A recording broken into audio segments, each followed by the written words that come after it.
Romanos capítulo 1, versículos 16 y 17.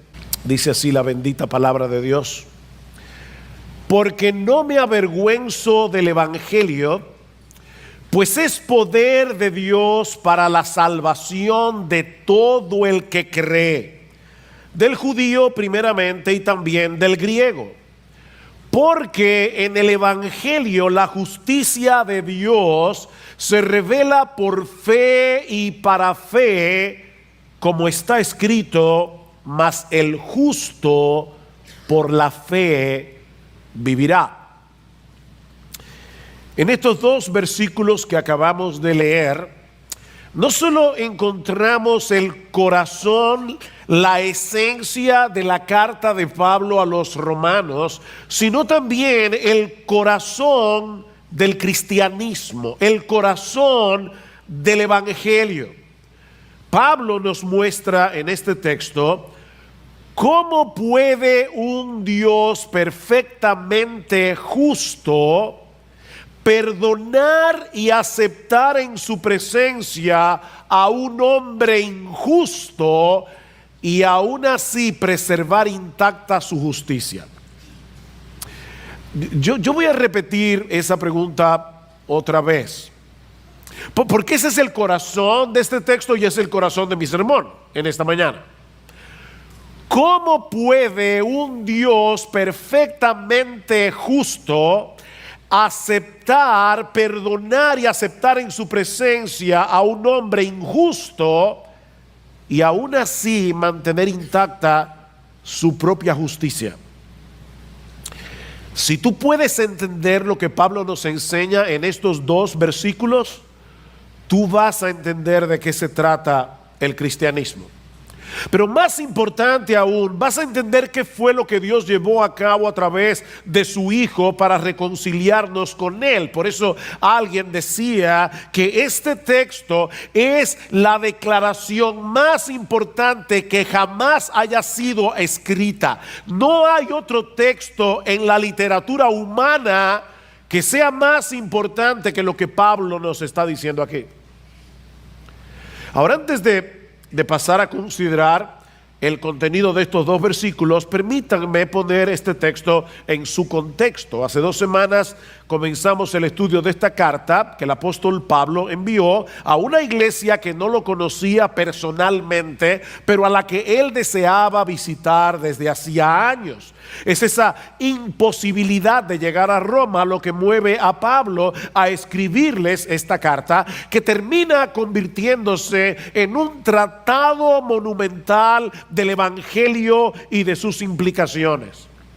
En los primeros 15 versículos del capítulo 1, que ya consideramos en los 2 domingos anteriores, Pablo introduce la carta manifestándole, entre otras cosas, su ferviente deseo de ir a visitarles para compartir con ellos el evangelio. Noten el versículo 15: así que por mi parte ansioso estoy de anunciar el evangelio también a vosotros que estáis en Roma. Estoy ansioso, dice Pablo, de llegar a vosotros con el evangelio.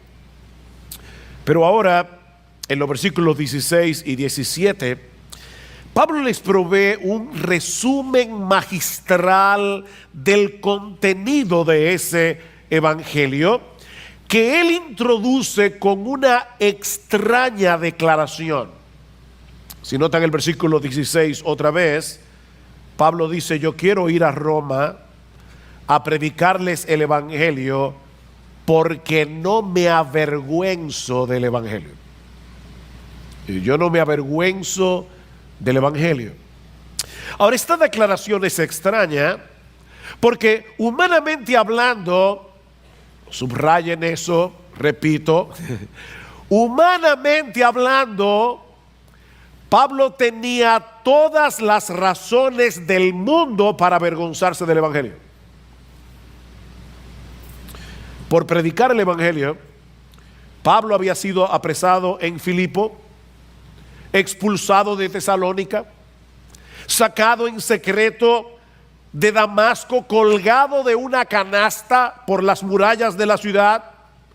Tuvo que ser escoltado para salir a salvo de la ciudad de Berea. Pablo fue burlado en Atenas, considerado como un imbécil en Corinto, apedreado y dejado por muerto en la ciudad de Listra, acusado de blasfemia en Jerusalén, donde casi lo matan a golpes. Mis hermanos, cualquier ser humano normal se habría sentido tentado a cambiar de trabajo antes que seguir poniendo en peligro su integridad física y su integridad emocional. Por otra parte, en este punto de la historia, el cristianismo tenía muy mala reputación en Roma y en todo el imperio. Los cristianos eran acusados de ser ateos porque ellos no adoraban a los dioses del Olimpo. Muchos pensaban que eran caníbales, sí, caníbales, porque no podían entender qué era lo que pasaba en la cena del Señor cuando ellos compartían el pan y decían el cuerpo de Cristo. Ellos pensaban que los cristianos comían carne humana en sus cultos secretos de adoración. También eran considerados como un peligro para la estabilidad política del imperio, porque la estabilidad de Roma giraba en torno a la adoración del emperador como una persona divina. Los romanos solían ser muy abiertos en materia de religión. Ellos toleraban cualquier religión siempre y cuando los adeptos estuvieran dispuestos a postrarse delante del César y reconocerle como el Curios, como el Señor, es decir, como una persona divina. Pero los cristianos se rehusaban a reconocer otro Señor que no fuera Jesucristo. Y fue esa exclusividad del cristianismo lo que finalmente provocó la persecución del imperio romano.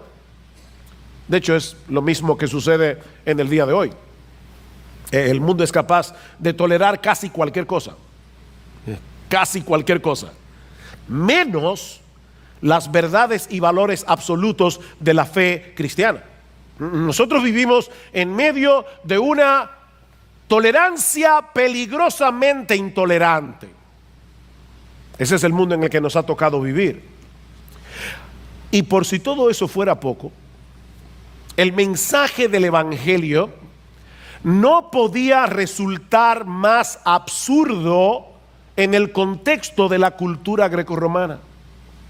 Los cristianos proclamaban, escuchen esto mis hermanos, y traten de olvidar por un momento que muchos de ustedes son cristianos, han oído esto desde siempre. Traten de olvidar eso por un momento. Los cristianos proclamaban que el Salvador del mundo era un carpintero judío nacido en una pequeña y desconocida aldea de Palestina que había sido condenado a morir en una cruz por un procurador romano. La muerte por crucifixión era el peor tipo de castigo que se aplicaba en aquellos días. Era tan cruel y tan vergonzosa que se reservaba para los peores criminales y estaba prohibido que un ciudadano romano muriera por crucifixión. De manera que la idea de que el destino eterno de los hombres dependiera de nuestra relación con un judío crucificado en esta cultura era el colmo de la estupidez. Es a eso que se refiere Pablo cuando dice en 1 Corintios capítulo 1 versículo 18 que la palabra de la cruz, y él se está refiriendo precisamente al mensaje del Evangelio que proclama salvación por medio de la muerte de un crucificado. La palabra de la cruz es locura, es tontería, es imbecilidad, dice Pablo, para los que se pierden. Era un escándalo para los judíos, una estupidez para los griegos. El Evangelio era un insulto a la inteligencia. Por eso no es difícil suponer que algunos cristianos en Roma, y yo sospecho que algunos aquí, estaban luchando con la tentación de no querer compartir con otros el Evangelio, porque no querían ser burlados, porque no querían ser tenidos por imbéciles. Yo no sé tú, pero yo creo que pocas cosas pueden resultar más difíciles de soportar que el rechazo y la vergüenza. Y sin embargo, ahora Pablo les dice, ¿saben qué? Yo tengo años deseando ir a Roma. Tengo años deseando ir a Roma porque yo quiero predicarles el Evangelio. Y la razón por la que yo quiero predicarles el Evangelio es porque yo no me avergüenzo del Evangelio. Es una declaración extraordinaria. Viéndolo en ese contexto. Yo no me avergüenzo del Evangelio, ni quiero que ustedes se avergüencen tampoco. Ahora déjenme decirles, Pablo era un buen maestro, no solamente hace una declaración, permítanme explicarles por qué a pesar de todo lo que me ha sucedido, por qué a pesar de que el Evangelio es una locura en la cultura greco-romana en la que nos ha tocado vivir, déjenme explicarles por qué yo no me avergüenzo del Evangelio. Y Pablo da 4 razones aquí. La primera es porque el Evangelio es el poder salvador de Dios. Versículo 16. Porque no me avergüenzo del Evangelio, pues es poder de Dios para la salvación de todo el que cree. Pablo sabía que ese mensaje que resultaba tan absurdo para la mente humana era en realidad el poder omnipotente de Dios para salvar a los pecadores. Porque Pablo va a decir en 1 Corintios capítulo 1 versículo 24 que lo débil de Dios es más fuerte que los hombres. Lo que los hombres tienen por débil en Dios es más fuerte que los hombres. La palabra griega que se traduce aquí como poder es una palabra que ustedes conocen, es la palabra dunamis, de donde viene nuestra palabra dinamita. La palabra, dice Pablo, es el poder explosivo de Dios, pero no para destruir, sino para construir, para salvar. Es un poder que transforma, es un poder que reconstruye una vida humana que está despedazada internamente en el asiento mismo de su personalidad, una mente, un corazón, una vida que está destrozada por causa del pecado. El Evangelio es poder de Dios para hacer eso.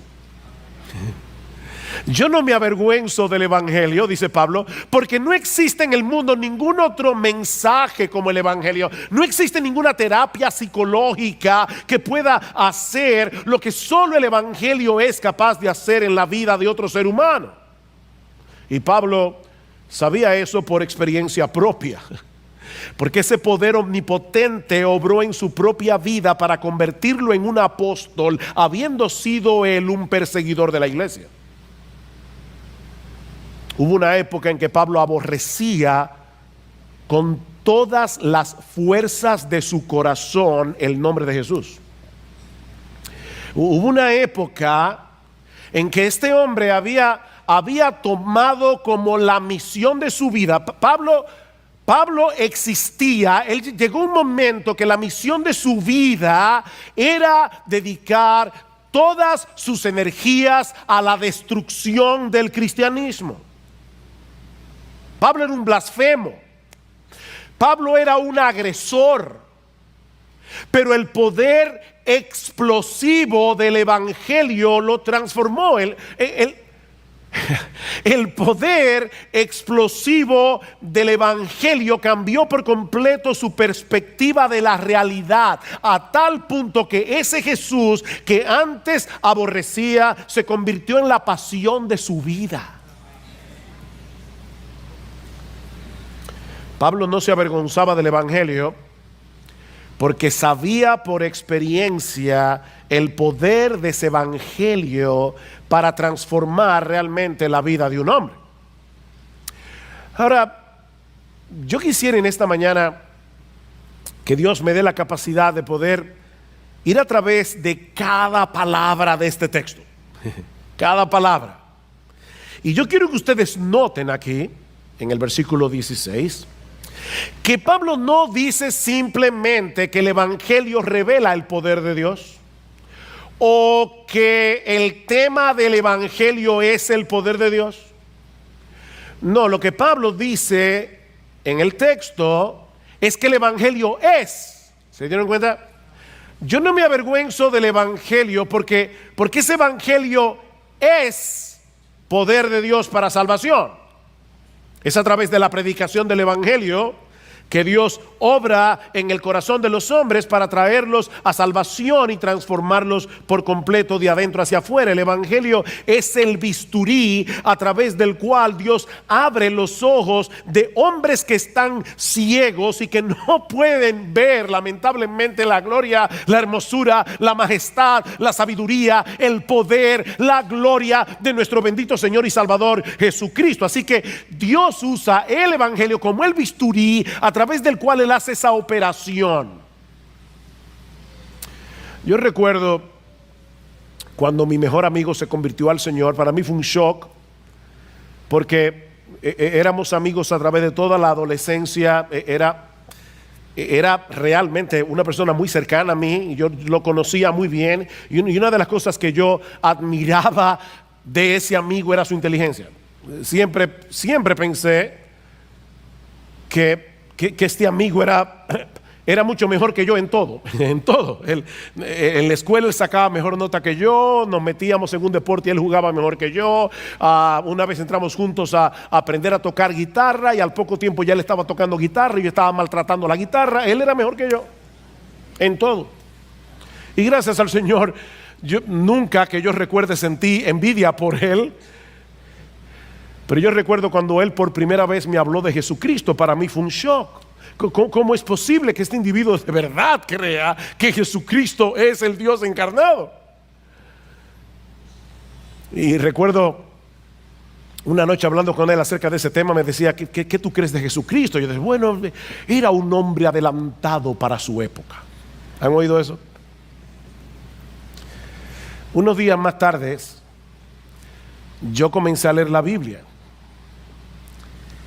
E inmediatamente, mis ojos fueron abiertos para entender que este libro es la palabra infalible, inerrante, inspirada de Dios, y que Jesucristo es nada más y nada menos que el Dios encarnado que vino al mundo a morir por mis pecados. Inmediatamente fue simplemente comenzar a leer este libro y ser convencido de la veracidad del Evangelio. Mis hermanos, ese es el poder de Dios.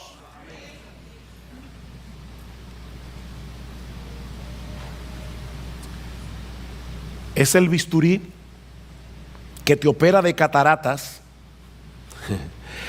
para que puedas entender que ese Jesús que fue crucificado en debilidad no era otro que el Hijo de Dios, la segunda persona de la Trinidad, que por amor a nosotros se hizo hombre y decidió ocupar nuestro lugar en esa cruz para saldar nuestra deuda con la justicia de Dios.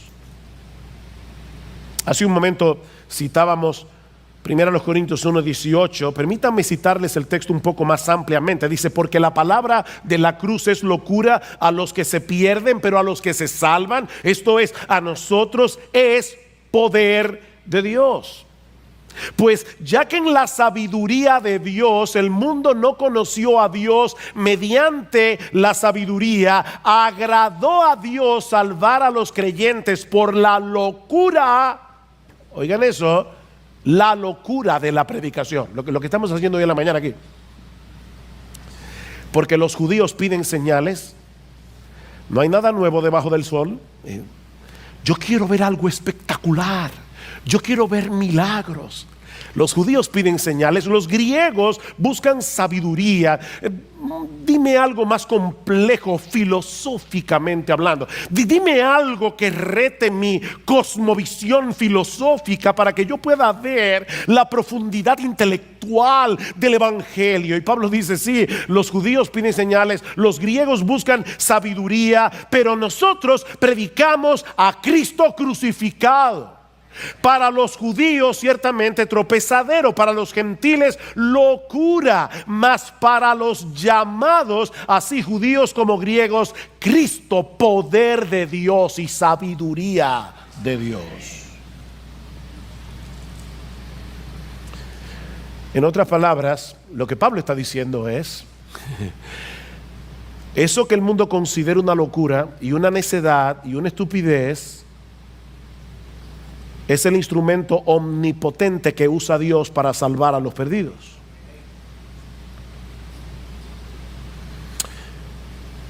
Esta palabra que se traduce como salvación significa liberación, significa ser rescatado a tiempo de un peligro inminente.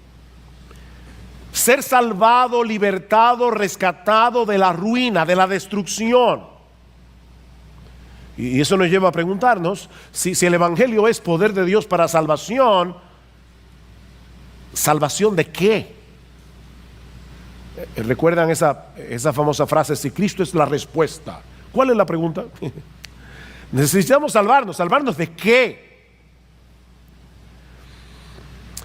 Mis hermanos, esta pregunta es extremadamente importante porque muchos buscan el Evangelio por razones equivocadas.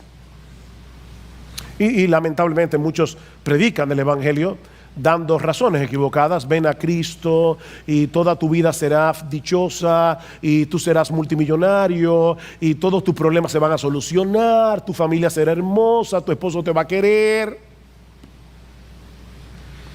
Escucha lo que sigue diciendo Pablo en nuestro texto.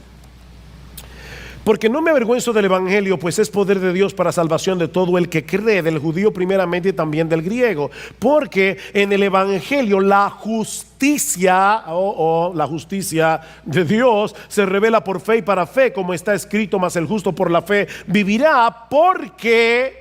Aquí está la necesidad del Evangelio, porque la ira de Dios se revela desde el cielo contra toda impiedad e injusticia de los hombres que con injusticia restringen la verdad.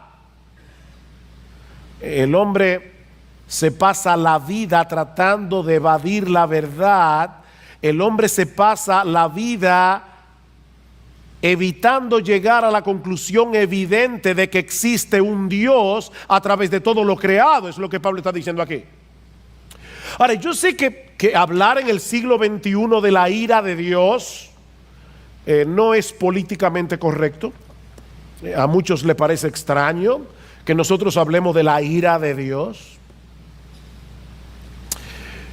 porque no pueden aceptar el hecho de que un Dios de amor al mismo tiempo experimente ira. Por eso es importante aclarar que la ira de la que Pablo está hablando aquí no es ese tipo de rabia ciega que lleva a las personas a actuar sin control. ¿Han visto eso? A cometer locuras. No, se trata más bien de la justa indignación de Dios por causa del pecado y su obligación a darle al pecado el castigo que el pecado merece, porque Él es un Dios perfectamente santo y perfectamente justo. Si eso te parece extraño, déjame hacerte una pregunta. ¿Acaso no percibes en lo más profundo de tu corazón? Y por favor, sé honesto. ¿Acaso no percibes en lo más profundo de tu corazón la necesidad de que las injusticias de este mundo sean juzgadas y castigadas debidamente? Incluso cuando no se cometen contra ti de manera directa. Piensa en la aparente impunidad de los casos que se están dirimiendo actualmente en la justicia dominicana. Y por ser cuidadoso no voy a mencionar la palabra Odebrecht. Pero piensa por un momento en la injusticia que se comete, en la impunidad que vemos a diario en la justicia dominicana. Y por favor, sé honesto, dime si eso no te indigna.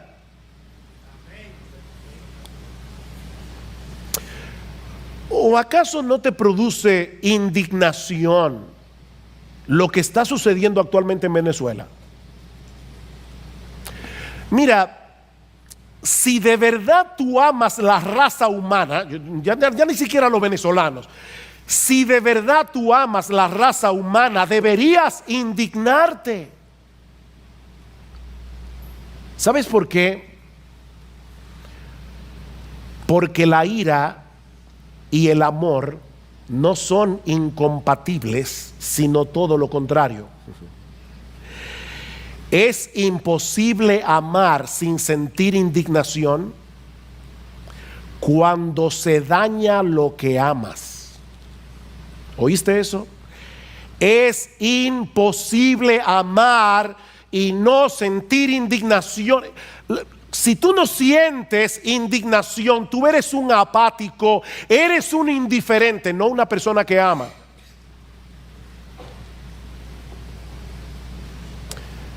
Multiplica esa indignación que tú sientes por el infinito y tendrás una idea muy débil de lo que significa para un Dios perfectamente santo y justo el pecado de sus criaturas. Él nos creó para su gloria. Él nos creó para que tuviéramos una deleitosa comunión con Él. Pero ¿saben lo que sucedió? Que a final de cuentas tú y yo nos convertimos en ladrones de gloria.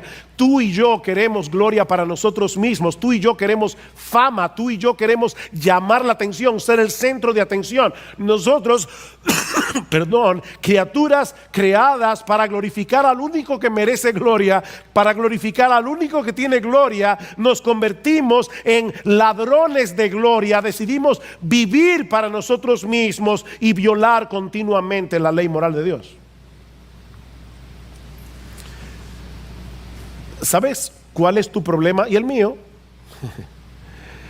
Que nosotros anhelamos que los otros reciban lo que justamente merecen por sus pecados, pero al mismo tiempo alimentamos la esperanza de que Dios se haga de la vista gorda cuando se trata de nuestros pecados.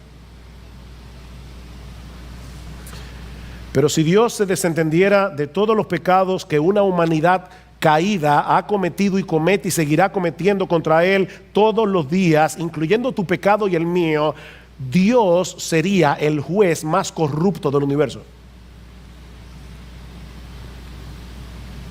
De manera que la razón por la que necesitamos el Evangelio no es porque te sientes solo, no es porque experimentamos un vacío existencial que necesita ser llenado, no es porque tenemos un serio problema con la justicia de Dios por causa de nuestros pecados. Tú tienes un serio problema con la justicia de Dios por causa de tus pecados. Escucha lo que dice Pablo en Romanos capítulo 3, versículo 10. Esa es una radiografía de la raza humana. Pablo dice, como está escrito, no hay justo ni aún uno, no hay quien entienda, no hay quien busque a Dios. Todos se han desviado, a una se hicieron inútiles, no hay quien haga lo bueno, no hay ni siquiera uno. No hay uno. Constantemente violamos la ley moral de Dios, incluyendo los dos mandamientos más importantes. Comenzando por ahí: amarás al Señor tu Dios con todo tu corazón, con toda tu alma, con toda tu mente, con todas tus fuerzas. Amarás a tu prójimo como a ti mismo. ¿Sabes que no hay un ser humano que obedezca a ninguno de esos dos mandamientos ni por un segundo?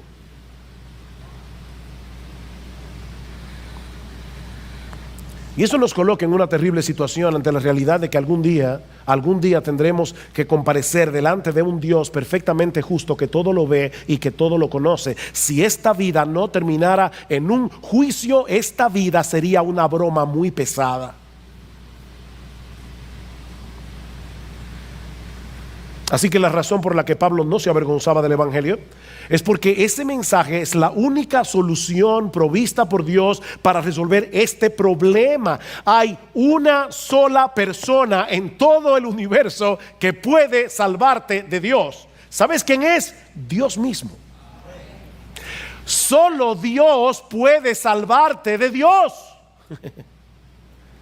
Ese es el corazón del Evangelio. Y esa razón es suficiente para que ningún creyente se sienta avergonzado del Evangelio. Predica este Evangelio, no te avergüences del Evangelio, porque este mensaje es poder de Dios para salvación. Pero Pablo nos da una segunda razón aquí. Yo quiero ir a Roma, yo quiero predicar el Evangelio, yo no me avergüenzo del Evangelio. por el alcance universal del evangelio. Vean el versículo 16 una vez más. Porque no me avergüenzo del evangelio, pues es poder de Dios para la salvación de todo el que cree. Del judío primeramente y también del griego. La oferta del evangelio es para todos. ¿Saben por qué? Porque todos necesitan lo que el evangelio ofrece. No importa si tú eres rico, si tú eres pobre, no importa si tú eres famoso o si eres desconocido, no hay una sola persona en todo el planeta que no necesite el evangelio. Y Pablo se ocupa de englobar aquí a toda la raza humana. Dice él, es salvación de todo aquel que cree. Todo aquel, sin distinción alguna. Y luego añade, del judío primeramente y también del griego. Esa es una de las nomenclaturas que usaban los judíos para referirse en aquellos días a toda la raza humana. Por un lado estaban los judíos, aquellos que recibieron originalmente las promesas de un Mesías, y luego estaban todos los demás, a quienes los judíos llamaban griegos o llamaban gentiles. Así que Pablo está dejando muy claro en este texto que existe una sola oferta de salvación para todo el mundo.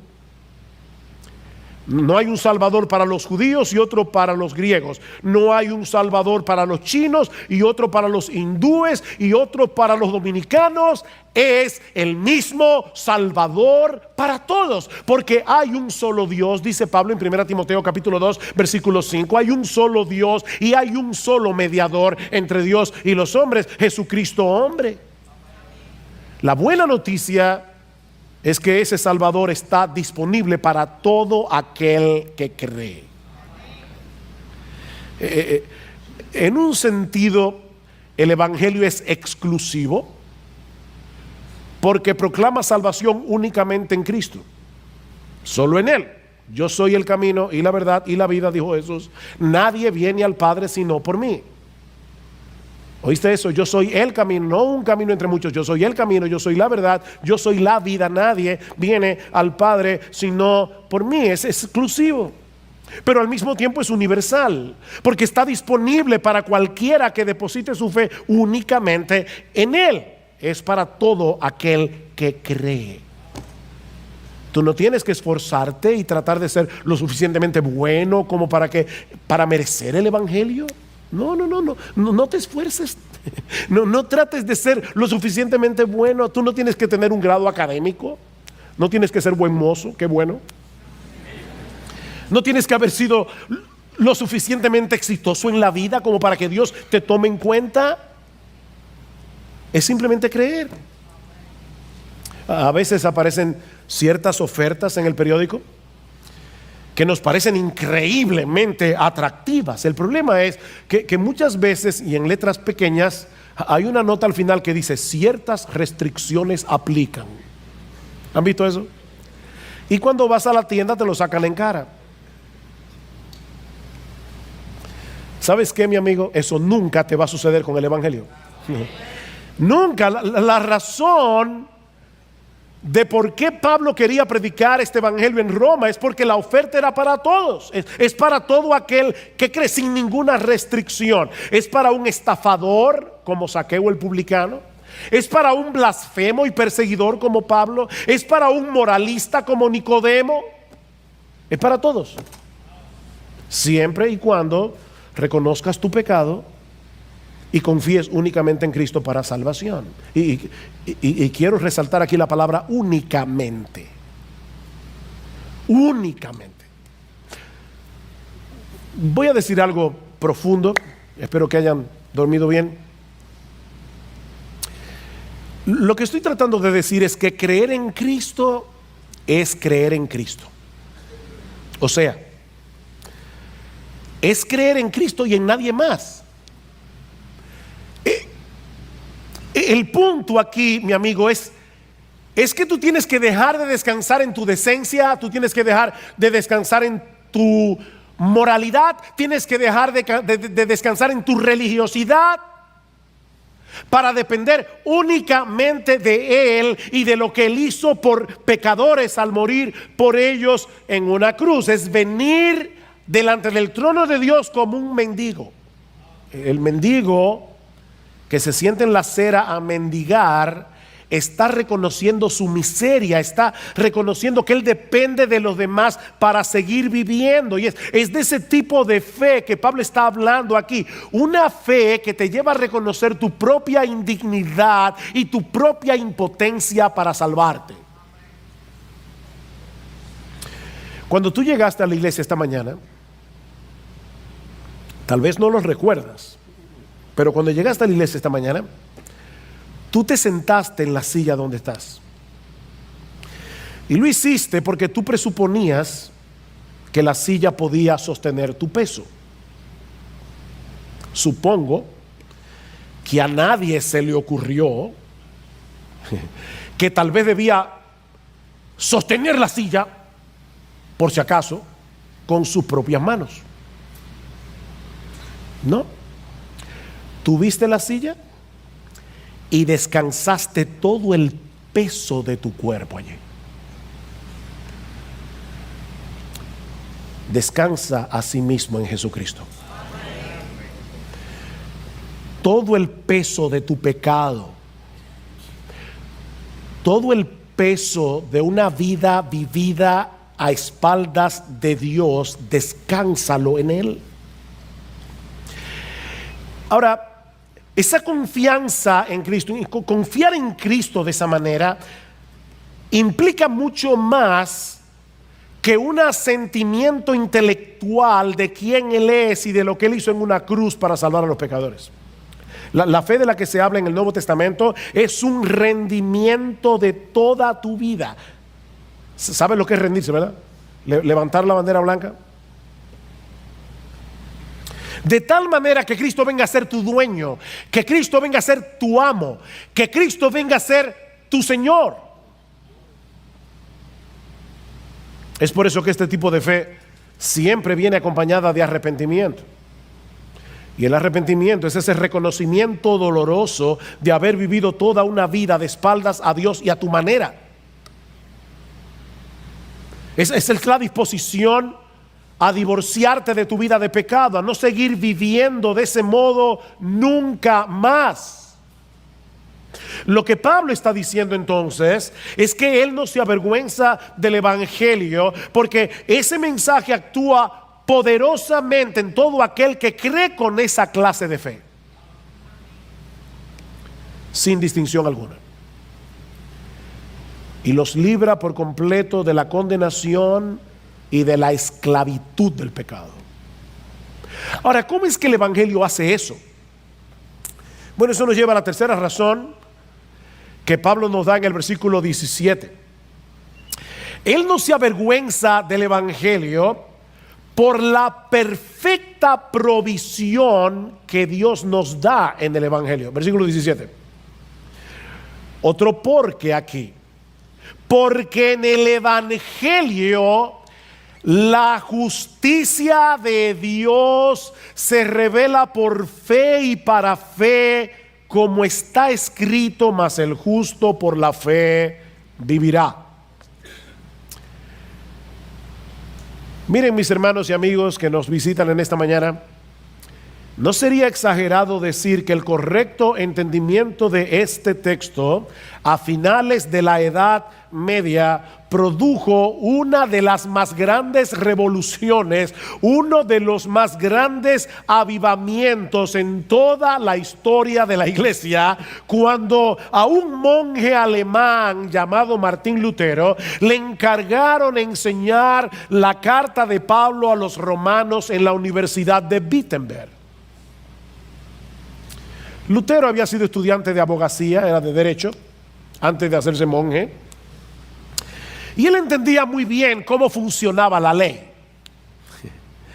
Así que cuando Lutero comenzó a estudiar esta carta, Lutero estaba desesperado consigo mismo, porque Lutero no sabía cómo él podía llegar a agradar a un Dios perfectamente justo.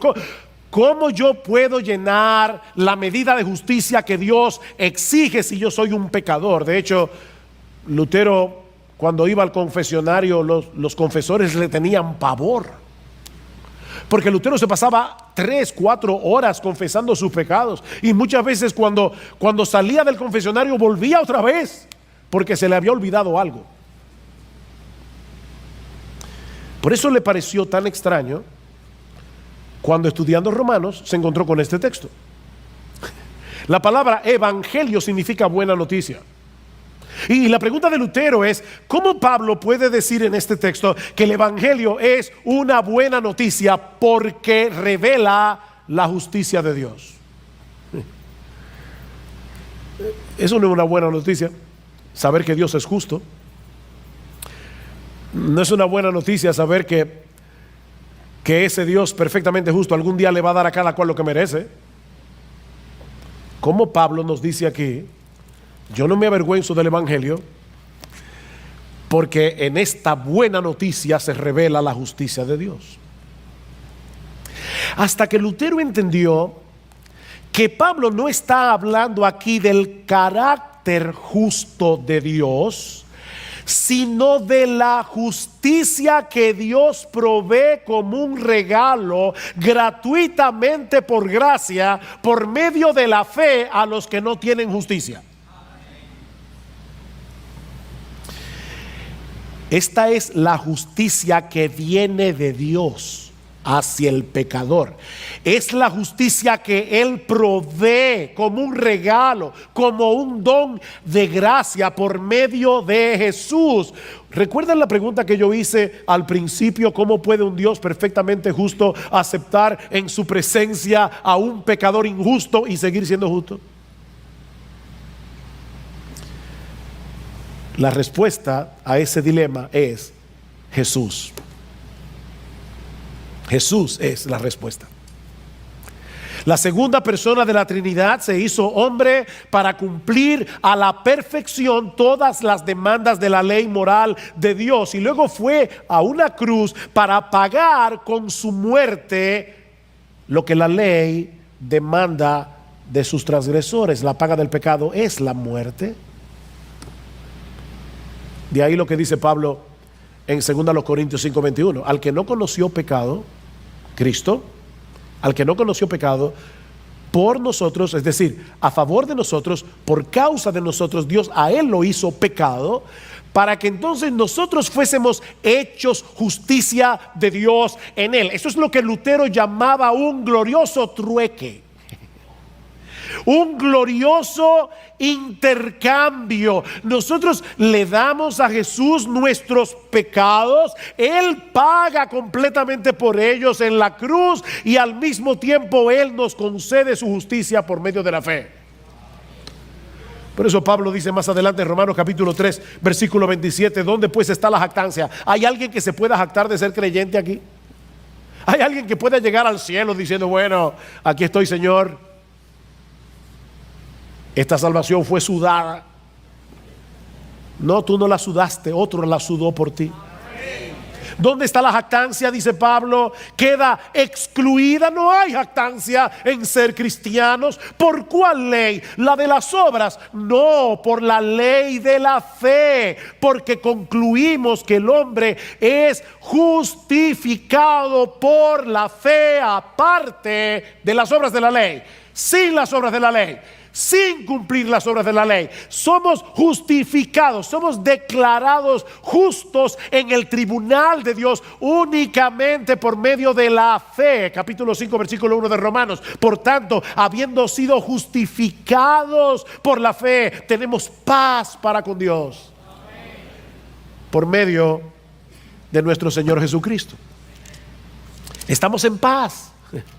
No tenemos cuentas pendientes con la justicia de Dios. ¿Qué es entonces lo que se revela en el evangelio? Que nosotros como pecadores jamás podremos llegar a satisfacer la justicia perfecta de Dios, porque Él solo puede ser plenamente satisfecho con una justicia que sea idéntica a la de Él. Dice el profeta en Isaías 64:6 que nuestras obras de justicia son como un trapo de inmundicia delante de Él. De manera que la única justicia que Dios acepta en su presencia es la justicia perfecta de su Hijo, la cual es puesta en nuestra cuenta por medio de la fe. Ese es el corazón del Evangelio. Que somos declarados justos en la presencia de Dios, aceptando por la fe que Él nos concede como un regalo por medio de la fe en Jesucristo. Es una justicia que nos es ajena, es una justicia que jamás podremos alcanzar por nosotros mismos. Pablo dice en Efesios 2:8, texto muy conocido: porque por gracia sois salvos por medio de la fe, y esto no de vosotros, pues es un regalo de Dios, no por obras, para que nadie se gloríe. Mi amigo, déjame decirte algo: tus buenas obras son como dinero de monopolio en el cielo. No tiene valor, es dinero de monopolio. Mi amigo, esa moneda de tus buenas obras no circula en el cielo. Dios tiene que darte la justicia que tú necesitas. De lo contrario, jamás podrás estar en su presencia, y esa justicia solo se encuentra en su Hijo. Míralo de esta manera: tu libreta bancaria en el banco de Dios está en rojo. Estás en bancarrota. Tú tienes una deuda que no vas a poder pagar ni en 1000 eternidades. Pero Dios decidió pagarla. Dios decidió pagarla. Dios te ofrece en el Evangelio poner en tu cuenta las inmensurables riquezas de Cristo, el Dios encarnado, únicamente por medio de la fe. Y eso nos lleva de la mano a la cuarta y última razón, que veremos más brevemente, por la que Pablo no se avergüenza del Evangelio. Y es porque la salvación que el Evangelio ofrece depende de Dios de principio a fin. La salvación que Dios ofrece en el Evangelio depende de Él, de principio a fin. O sea, no se trata de una salvación que se inicia por la fe y que luego depende de nuestro esfuerzo para conservarla. No. Versículo 17: porque en el Evangelio la justicia de Dios se revela por fe y para fe. Es una frase extraña que en el texto griego lo que significa es desde la fe y hacia la fe. Es una justicia que se revela desde la fe cuando por primera vez tú crees en el Señor Jesucristo. Es una justicia que se revela hacia la fe. Descansa originalmente en Cristo para la salvación, pero te lleva a seguir descansando en Cristo por la fe por el resto de tu vida.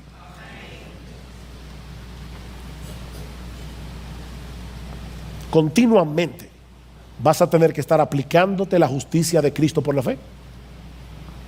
Continuamente vas a tener que seguir descansando en el favor que Dios otorga a sus hijos por gracia, únicamente por causa de Jesús.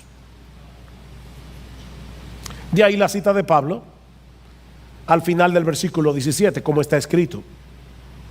¿Dónde está escrito? En Habacuc, capítulo 2, versículo 4, como está escrito: mas el justo por la fe vivirá. Así que este mensaje no es nuevo, es el mismo del Antiguo Testamento. Es el mismo mensaje en los dos testamentos. Dios no tenía un plan A y un plan B, solo un plan A. Mas el justo por la fe vivirá. Dios le está recordando aquí al profeta Habacuc que en medio de las circunstancias difíciles de la vida debemos confiar en Él, aunque no seamos capaces de entender lo que Él está haciendo. Así que la vida cristiana comienza con un acto de fe cuando descansamos únicamente en Cristo para salvación. Continúa descansando en Él por la fe en medio de los retos y de las dificultades que seguramente vamos a enfrentar en nuestra vida cristiana, incluyendo el hecho de tener que lidiar con nuestras propias debilidades y pecados. Es de fe hacia la fe. De manera que lo que al mundo le parece una locura, que la salvación dependa de un Salvador crucificado, es la única esperanza que este mundo tiene. No hay salvación para nadie fuera del Dios encarnado, que voluntariamente decidió asumir nuestra culpa en la cruz del Calvario, y Dios usa ese mensaje con poder para cambiar corazones de piedra en corazones de carne. La fe viene por el oír, y el oír por la palabra de Dios. Dios usa este mensaje para que los pecadores vengan a Él y se reconcilien con Él por medio de la fe. Es por eso que los creyentes no debemos avergonzarnos del Evangelio. Oh, mi hermano, no te avergüences del Evangelio. Sí, no es políticamente correcto predicar el Evangelio en este mundo pluralista y relativista en el que nos ha tocado vivir, un mundo de mente abierta. No te avergüences del Evangelio, porque no hay otro mensaje en el mundo que sea capaz de hacer lo que el Evangelio puede hacer. No te avergüences del Evangelio, hermano, porque no hay un ser humano en todo el planeta que no esté necesitado de esa salvación que el Evangelio ofrece únicamente por gracia, únicamente por Cristo, únicamente por medio de la fe. Predica el Evangelio, mi hermano, porque este Evangelio sigue siendo poder de Dios para salvación, y Jesucristo sigue siendo un poderoso Salvador para llamar a los hombres a la fe por medio del Evangelio. Por experiencia propia sabemos que muchos de los que hoy se burlan, mañana puede ser que estén alabando su bendito nombre, porque fueron transformados por el poder del Evangelio que hoy consideran una locura. Y si tú estás aquí sin Cristo en esta mañana, mi amigo, yo te ruego, no te vayas de este lugar despreciando el extraordinario regalo de salvación que Dios nos ha dado en Cristo. Mira, mi amigo, si hubiera otra forma de salvación, Dios no habría enviado a su propio Hijo a morir en una cruz, una muerte tan cruel y tan vergonzosa. No hay otra manera. Solo Dios puede salvarte de Dios. Solo Dios puede satisfacer perfectamente su propia justicia, y esa justicia está en su Hijo y en nadie más. Fuera de Él, solo te resta la expectativa de llegar al día del juicio vestido con los harapos de lo que tú crees que es tu propia justicia. Y créeme, serás condenado, porque el veredicto ya fue emitido en la corte celestial. Oh, ¿cómo escaparemos? Dice el autor de los Hebreos. ¿Cómo escaparemos si descuidamos una salvación tan grande?